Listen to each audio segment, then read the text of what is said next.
bien. Donc maintenant, j'introduis Sosten Tuitu. C'est avec grand plaisir que j'introduis Sosten parce que Sosten a été stagiaire avec Agnès et moi. Et, l'association A2D, c'est la boutique des sciences de l'Université de Lyon. Il a extrêmement bien travaillé avec nous et on est ravis qu'il puisse faire la dernière présentation de cette journée. Voilà, à toi. Merci Audrey pour ces belles paroles. Et bonjour à toutes et à tous. Du coup, voilà, moi j'ai nommé ma présentation la dyslexie, une affaire de famille. Et donc, l'objectif en fait de mon exposé aujourd'hui sera de vous présenter une manière dont on peut concevoir la dyslexie aussi comme un objet en sociologie en fait. Ah. Ça n'a peut-être pas plu à la salle. La preuve sociologique. Et je vais vous présenter quelques réflexions en fait, qui sont issues de deux projets de recherche auxquels j'ai participé. Donc, d'une part, l'enquête Parvidis, ou le parcours de vie des étudiants dyslexiques. Donc, on a eu l'occasion d'un peu en parler aujourd'hui, mais je reviendrai dessus. Et puis, d'autre part, mes recherches personnelles issues de mon mémoire de Master 1 que j'ai intitulé La dyslexie, aussi une affaire de famille, donc comme le titre éponyme de ma présentation. Et donc, dans la première recherche, donc dans l'enquête Parvidis, nous avons interrogé 7 diades composées d'un individu diagnostiqué dyslexique âgé entre 16 et 24 ans. Et donc, l'idée, en fait, c'était d'interroger des personnes dyslexiques qui étaient à la croisée en fait, de la fin de leurs études et du début de leur insertion professionnelle, justement avec cette idée de s'intéresser à la dyslexie à l'âge adulte aussi, et donc de voir les modalités de passage à la vie professionnelle chez ces individus. Et on a aussi interrogé en fait, un membre de leur entourage impliqué dans la prise en charge, et donc sans grande surprise, le plus souvent c'était les mères, qu'on a eu l'occasion d'interroger. Et donc dans la seconde recherche, j'ai interrogé environ une dizaine de parents de personnes diagnostiquées dyslexiques, et j'ai accordé une attention particulière à la prise en charge des soins. Et donc, bien entendu, ces deux recherches auxquelles je vous parle, c'est absolument pas des recherches qui ont vocation à être représentatives de l'ensemble de la population des personnes diagnostiquées dyslexiques. C'est davantage des recherches envisagées comme étant heuristiques, c'est-à-dire comme tirant des ficelles, des idées, des réflexions que je vais vous partager aujourd'hui. Et dans les deux recherches, j'ai cherché à faire varier les origines sociales de mes interlocuteurs autant que possible, en fait, justement, pour avoir des discours et des parcours variés, pas avoir un type de parcours de discours, mais très varié. Pour revenir sur la recherche Parvidis, j'aimerais insister, notamment cette journée, enfin on a eu l'occasion d'en parler plusieurs fois, sur la dimension pluridisciplinaire de cette recherche avec Agnès et Audrey. Et vous livrer un peu, suite à ce projet, à ces 8 mois de pluridisciplinarité, vous livrer un peu mes sensations. Et donc moi, la manière dont je conçois en fait, une recherche pluridisciplinaire, c'est la logique, elle est très simple. C'est qu'en fait, chaque discipline produit ses connaissances sur un sujet, donc par exemple comme la dyslexie, tout en respectant ses enjeux qui lui sont propres. Donc par exemple, quand les neurosciences vont produire des connaissances à un niveau individuel sur les processus cognitifs, la sociologie, elle va davantage produire des connaissances à un niveau collectif sur la manière dont différentes institutions sociales, comme la famille, l'école, le droit, etc., vont participer à la construction ou bien à la résolution de ces difficultés. Et une fois ces connaissances produites, il s'agit ensuite pour chaque discipline de dialoguer entre elles de façon horizontale. Et donc dans l'idée, c'est d'avoir une vision globale du phénomène étudié en fait, et pas de s'arrêter au niveau individuel ou au niveau collectif, mais vraiment de croiser les deux niveaux. Et c'est ce qu'on a vraiment essayé de faire avec Agnès et Audrey durant ce stage, donc ça a donné lieu à des très riches discussions, enfin vraiment des beaux échanges. Donc pour revenir de manière générale sur ces deux recherches, c'est plutôt des recherches qui se basent sur des méthodologies qualitatives, c'est-à-dire qu'on a réalisé principalement des entretiens biographiques, et dans le protocole de recherche, on a accordé une place particulière au sens vécu des individus par rapport à la dyslexie, c'est-à-dire par rapport à leur expérience avec la dyslexie. Donc voilà, je voulais un peu préciser moi aussi en tant qu'étudiant en sociologie comment j'envisageais la dyslexie. Et donc dans ces deux recherches, j'ai envisagé la dyslexie selon la même approche et j'ai eu le même questionnement de façon générale. Et donc concernant mon approche, dans ces deux recherches, j'ai davantage envisagé la dyslexie non pas uniquement comme une réalité médicale, comme c'est souvent le cas, mais plutôt comme une étiquette sociale en fait, qui sanctionne certaines déviances dans les apprentissages. Et d'ailleurs, quand on regarde par exemple les critères diagnostiques, il y a bien effectivement l'idée que la dyslexie, c'est un écart normatif en fait, entre le niveau de lecture attendu à un âge donné et le niveau réel de lecture d'un individu donné. Donc moi, c'est ce qui j'ai plutôt envisagé sous cette approche la dyslexie. Et donc en fait, en envisageant la dyslexie sous cette approche, après je suis parti de l'idée que cette étiquette, elle produisait des effets objectifs et subjectifs sur les individus diagnostiqués ainsi que sur leur famille. C'est-à-dire que le fait d'avoir un enfant diagnostiqué dyslexique, c'est pas neutre. Ça va produire des effets sur les parents, sur la personne lui-même diagnostiquée dyslexique, etc. Et donc pour moi, il s'agissait pour chercher à saisir ces effets donc dans les discours, à partir de ma méthode biographique, etc., il s'agissait de questionner les individus de prendre en compte leur parcours biographique, leur rapport à cette étiquette, donc au diagnostic de dyslexie, leur représentation de la génération. Bref, plus généralement, en fait, il s'agissait de prendre en compte tout simplement leur expérience qu'ils avaient eue, toujours en reliant par rapport à leur origine sociale, etc. Et donc, comme vous l'aurez compris sans doute, j'ai pas cherché à me questionner en fait sur les causes de la dyslexie. Ça, je m'y suis très peu intéressé finalement, mais j'y reviendrai dans la conclusion. Mais j'ai plutôt cherché à saisir les effets que ça avait en fait, le fait d'avoir un enfant diagnostiqué dyslexique et pour le jeune adulte, enfin pour l'enfant lui-même, le fait d'être diagnostiqué dyslexique. Et donc aujourd'hui, j'ai décidé de vous présenter certains de ces effets sous un angle particulier, et en fait sous l'angle des droits. Et plus précisément, j'ai décidé de vous partager quelques réflexions sur l'accessibilité aux droits des personnes en situation de handicap et a fortiori des personnes dyslexiques. Donc voilà mon plan, une approche de la dyslexie par les droits, et puis ensuite on viendra sur quelques réflexions sur l'accessibilité des droits, sur l'accessibilité aux droits. Donc ma première partie, une approche sur les droits. Et donc en fait, cette manière de réflexion sur les droits, je la tire d'un ouvrage principal, d'un travail nord-américain, donc de Engel Hunger, Le droit à l'inclusion, qui a été traduit en France en 2017 aux éditions de l'EHESS. Donc Engel Hunger, en fait, c'est des juristes et des chercheurs en droit, et ils proposent une réflexion à partir d'entretiens biographiques sur les effets de l'American Disability Act a pu avoir sur les personnes en situation de handicap aux États-Unis. Donc pour le contexte, en fait, dans ce qu'on appelle l'ADA, plus généralement l'ADA, c'est le fruit de mobilisations collectives pour les personnes en situation de handicap. Donc ces mouvements sociaux, ils s'inscrivent dans la continuité des mouvements antidiscriminatoires des années 60, comme les Black Panthers ou bien les mouvements féministes. Et en fait, ce qui est intéressant avec l'ADA, c'est que l'ADA va proposer un nouveau modèle d'inclusion des personnes en situation de handicap, ce qu'on va appeler le modèle des droits. Et le modèle des droits, il est assez intéressant, en fait, parce qu'il postule que le handicap, c'est pas une propriété individuelle et intrinsèque aux individus, mais que c'est l'environnement qui est entravant, et que selon cette idée, il s'agirait du coup de donner des droits sociaux aux individus en situation de handicap pour leur permettre de dépasser ces entraves.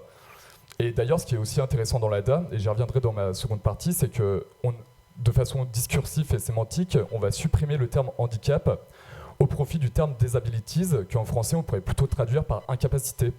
C'est aussi une manière de rompre avec toutes les associations liées au mot handicap, en fait, cet acte.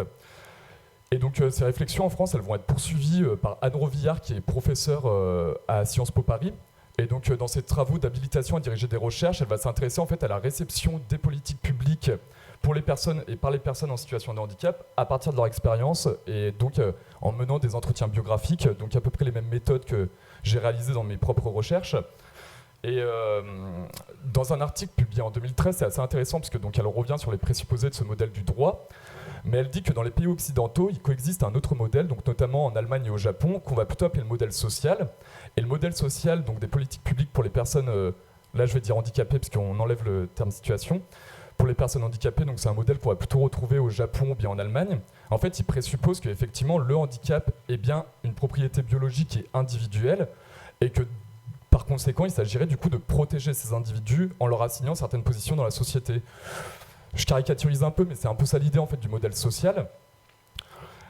Donc on trouve plutôt au Japon et en Allemagne. Et donc en fait, moi, ce qui m'a intéressé pour la présentation aujourd'hui, et notamment pour le sujet du colloque, c'est-à-dire à savoir la dyslexie à l'âge adulte, c'est de me demander à partir de la lecture de ces deux modèles présentés juste avant, j'ai voulu proposer quelques réflexions en fait concernant la loi du 11 février 2005 pour l'égalité des droits et des chances, la participation à la citoyenneté des personnes handicapées. Et donc cette loi, en fait, elle m'a beaucoup intéressé pour deux raisons. Parce que d'une part, elle propose une nouvelle définition suite à la loi de 75 de la notion de handicap, et d'autre part, elle reconnaît officiellement la dyslexie comme un handicap. Elle intègre donc la dyslexie, donc les personnes diagnostiquées dyslexiques ainsi que leurs familles dans le champ du handicap. Et donc concernant donc la première chose qui m'a intéressé, c'est donc concernant la définition du handicap proposée par la loi. Et donc le modèle d'inclusion que la loi suppose et propose, c'est à mon sens un hybride en fait, ça c'est vraiment mon interprétation qu'on pourra discuter après, mais c'est à mon sens un hybride en fait entre les deux modèles, entre le modèle des droits et le modèle social. Parce que dans la définition officielle du handicap, il y a bien la reconnaissance que c'est l'environnement qui produit des entraves, mais pour avoir aux compensations sociales prévues par la loi, il s'agit aussi d'être reconnu médicalement comme étant handicapé, notamment auprès de la MDPH. En bref, sans revenir sur les controverses concernant la construction politique et juridique de la dyslexie, c'est des controverses qui ont été par ailleurs très bien documentées dans les recherches de Sandrine Garcia ou bien de Marianne Wolfen. Retenons simplement que dans les conceptions politiques et juridiques de la dyslexie, ce sont les approches médicales et neuroscientifiques qui ont été retenues. Et donc à partir de ce cadre-là que j'ai voulu vous présenter sur les deux modèles des droits, dans quel modèle on se situait en France, etc., je vais aborder un deuxième axe où là j'aimerais davantage vous proposer quelques réflexions concernant de potentiels effets de cette catégorisation juridique et a fortiori concernant l'accessibilité aux droits des personnes dyslexiques. Donc ça va être mon deuxième axe où c'est pas des résultats, c'est vraiment à la suite de ces deux recherches, en relisant ces deux recherches avec ces lunettes que je vous ai présentées juste avant, et par rapport au sujet qu'on voulait développer aujourd'hui, c'est-à-dire la dyslexie à l'âge adulte, c'est vraiment des réflexions que j'ai eues et donc je mets à la discussion, enfin qu'on pourra discuter à la suite si vous voulez. Et donc pour moi, une bonne manière en fait, de saisir les effets de cette loi sur les personnes en situation de handicap et plus particulièrement sur les personnes diagnostiquées dyslexiques ou étiquetées dyslexiques, c'est notamment des interrogations sur l'accessibilité des dispositifs d'aide, donc comme les tiers-temps, les AVS, etc., et les usages sociaux que les personnes vont en avoir en fait. Et de quelle manière finalement ces dispositifs prévus par la loi, parce que notamment dans la loi en fait, dans ses grandes lignes, c'est notamment l'idée d'inclure les personnes dans l'école ordinaire, dans le monde professionnel, l'accessibilité à la citoyenneté, etc. Pour moi, une des manières privilégiées de la loi, ça a été en accordant ces dispositifs, et donc j'ai relu mes deux recherches de l'an dernier à l'aune de ce que je vous ai présenté avant, et notamment en accordant une dimension particulière à l'usage de ces dispositifs d'aide. Et donc ma première surprise au cours de ces recherches, ça a été que je me suis rendu compte que dans la loi, en fait, la loi prévoit du coup le droit aux soins pour les personnes diagnostiquées dyslexiques, notamment en remboursant en partie ces soins, donc l'orthophoniste ou bien les CMP, CMPP. Néanmoins, ce que la loi tend à visibiliser, en fait, c'est que cette accessibilité aux soins, elle présuppose des disponibilités biographiques pour les parents.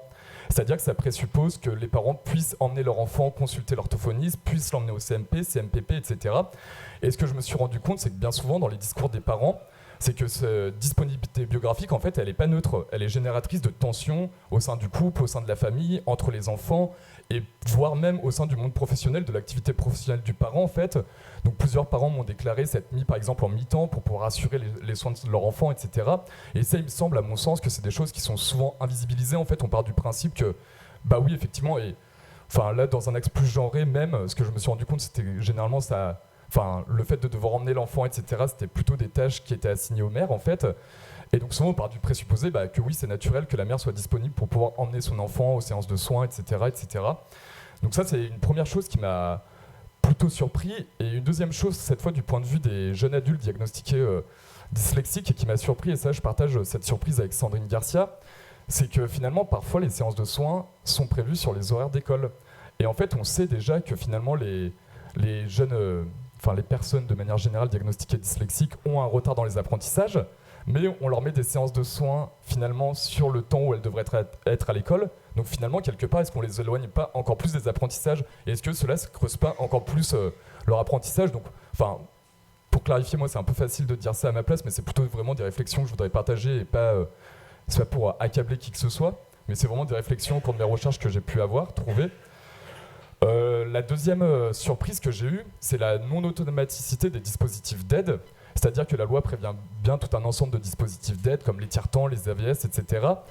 Mais en fait, ils ne sont pas disponibles directement, et ça, je me réfère un peu à Max Weber, qui est un sociologue du droit, un peu un père fondateur de la sociologie, et qui, un peu de manière provocante envers les juristes, disait « Le droit, il n'est pas fait pour être appliqué, il est fait pour orienter les pratiques ». Et là, on est un peu dans ça parce que finalement, ce que je me suis rendu compte, c'est pour avoir accès à ces dispositifs, il s'agit déjà que les parents ou bien l'individu diagnostiqué dyslexique prennent conscience subjectivement qu'il a le droit effectivement à des dispositifs d'aide. Il s'agit ensuite objectivement qu'il sache remplir les dossiers nécessaires, qu'il sache à qui s'adresser pour pouvoir avoir accès à ces dispositifs d'aide. Bien souvent, je me suis rendu compte que la grande aide dans ce processus pour avoir accès aux dispositifs, c'était l'orthophoniste qui informait les parents, etc. Ensuite, il s'agit que les dispositifs soient effectivement accordés par la MDPH, et même quand ils sont accordés, ils ne sont pas forcément mis en application directement, et dans beaucoup de discours de parents, en fait, j'ai entendu dire que voilà, à l'école, ça dépendait aussi de l'enseignant. C'était à la discrétion parfois de l'enseignant de mettre ou non le dispositif. Et donc là, il s'agit pour les parents de savoir aller négocier avec l'enseignant, tout en respectant aussi une norme de non-empiètement du territoire des professionnels scolaires, au risque de se faire stigmatiser par l'enseignant en disant « mais écoutez, c'est moi le professionnel, vous y connaissez rien, etc. » Donc ça demande un ensemble de compétences pour les parents qui, en fait, potentiellement peut créer des inégalités aussi entre les familles, où des familles vont se dire « bon, bah, si l'enseignant va pas... accorder le dispositif, je vais pas aller m'embrouiller avec lui, etc., etc. » D'autres familles qui, au contraire, vont très bien savoir discuter avec des enseignants, d'autres familles qui vont peut-être être outrepasser cette norme qui d'ailleurs est définie dans les travaux aussi de Sandrine Garcia. Je mettrai en bibliographie, mais c'est une sociologue qui a beaucoup travaillé sur ces questions-là. Donc ça a été ma surprise de la non-automaticité des dispositifs d'aide. Et donc là, bon, bien entendu, je suis sur l'école, mais en fait, il me semble que cette façon dont les dispositifs ne sont pas automatiques et ne sont pas appliqués automatiques, on peut très bien le transposer au monde du travail. C'est-à-dire que par exemple, si on le transpose au monde du travail, il s'agit pour l'adulte dyslexique déjà d'avoir conscience qu'il pourrait avoir le droit à des dispositifs d'aide. Ensuite, il s'agit pour lui de prendre connaissance de comment il peut atteindre ces dispositifs d'aide.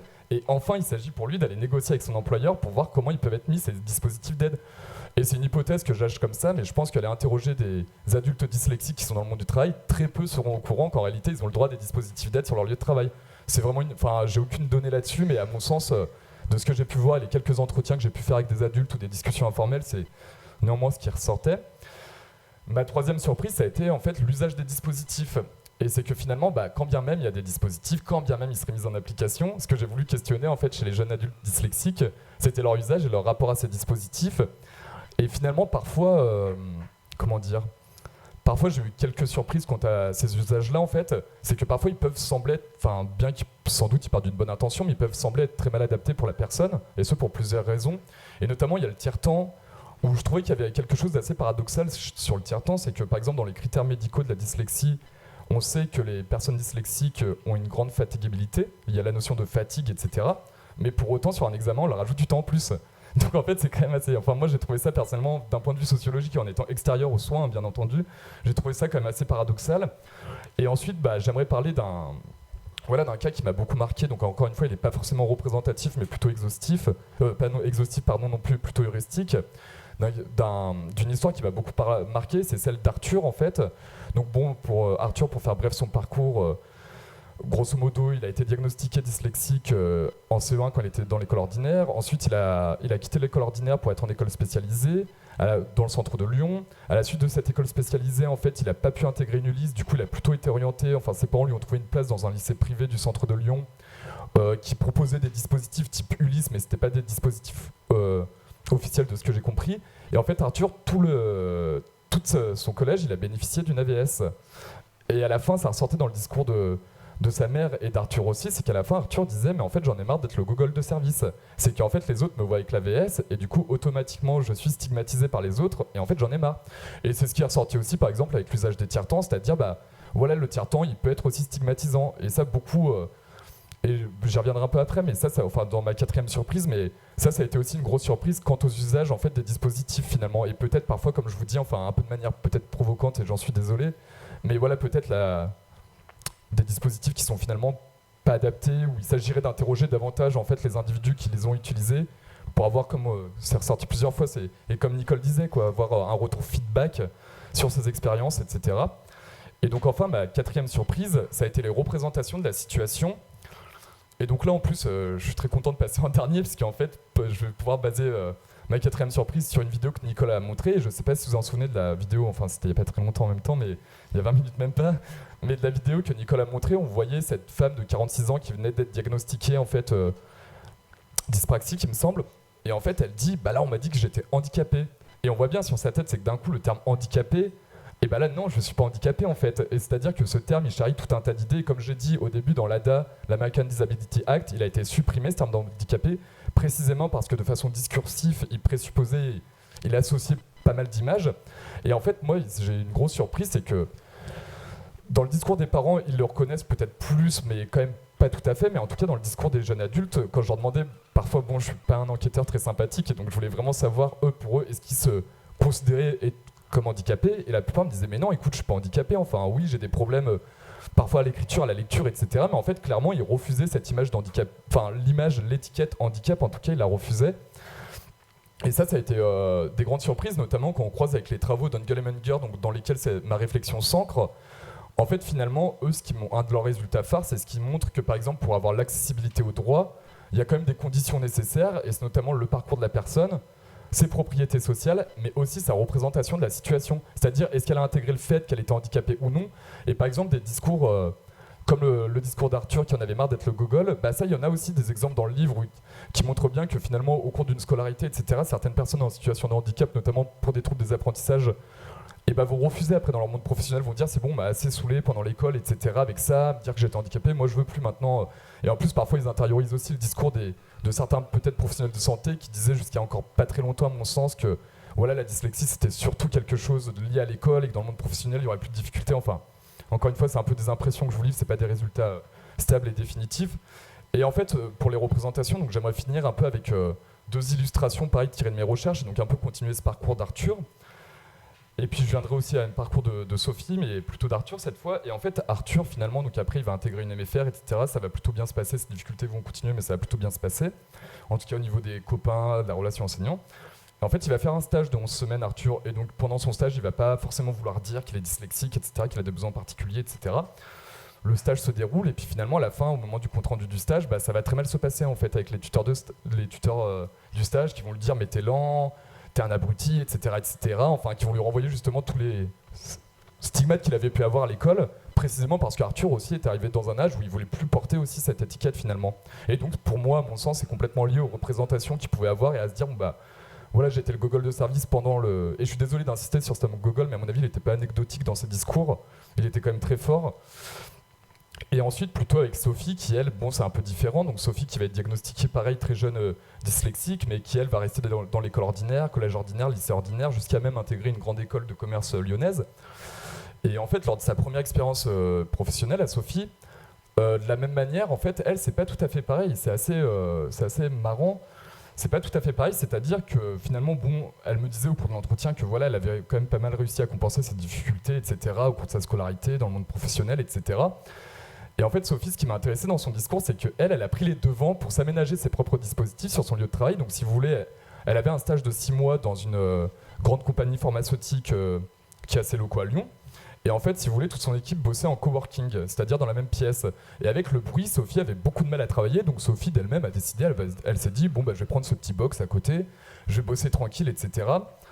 Et ben voilà pas que Sophie, dès qu'elle a mis en place elle-même son propre dispositif, elle s'est fait tomber dessus par sa manageuse qui lui a dit mais de toute façon toi tu veux pas de l'esprit d'équipe, blablabla, blablabla, et qui finalement à force d'avoir de la pression va finir par prendre 1 mois d'arrêt maladie. Et donc c'est au moment, pendant son arrêt maladie, on a fait l'entretien en fait, parce qu'elle se prenait la pression, parce qu'elle avait voulu s'aménager bah voilà, un petit dispositif dans son coin, mais bon, ce qu'il y a, c'est qu'elle avait dépassé aussi, enfin, elle en avait peut-être trop fait dans ce cas-là, en fait, Sophie, c'est-à-dire qu'elle n'était pas passée par les circuits normaux, de faire des demandes auprès de la MDPH, de les faire valider par l'employeur, etc. Donc ça, c'est aussi lié à son expérience à elle, mais à mon sens, j'ai voulu vous donner ces 2 exemples, parce que dans les 2 exemples, ce qui ressortait, c'était aussi les représentations, en fait, c'est-à-dire de dire, bon, bah là, j'arrive à l'âge adulte, j'arrive dans le monde professionnel, mes parents, X personnes m'avaient dit que de toute façon, à l'âge pro, j'aurais plus de difficultés, donc maintenant en fait je mets à distance en gros. Donc c'était une des surprises qui m'a beaucoup attiré.